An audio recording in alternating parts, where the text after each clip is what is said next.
If you'd like to apply for travel funds and for time off, this video contains information about what you need to submit before you travel as well as after you travel.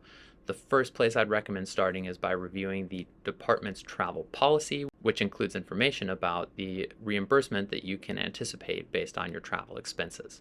Keep in mind that the way that counting works for travel purposes is that, for example, the 21st to the 24th is not counted as 4 days, it's actually counted as 3 days. From the 21st to the 22nd is 1 day, to the 23rd is a second day, and to the 24th is a third day.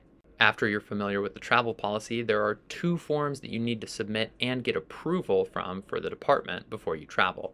The first is a departmental time off request form, and this needs to be approved by either an APD or program director, as well as the second form, which is a travel request form.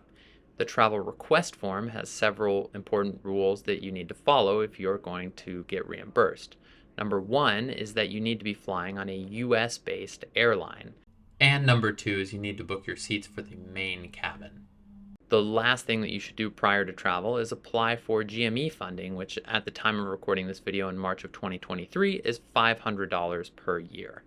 You can apply for this funding by following a link that's typically sent out by Tara Jefferson. And if you're not able to find this link, then ask one of our department administrators and they can point you in the right direction. Once you come back from your travel, the first thing that you need to do is submit an itemized expense sheet, which you can get from one of our administrators. It's typically sent out several times a year. Keep in mind that there is a food allowance, and at the time of recording this video, that's $70 per day. The only other thing that you need to do once you come back is if you've applied for GME funding, there's a brief 1-page conference summary that you need to submit to the GME office in order for them to give their reimbursement.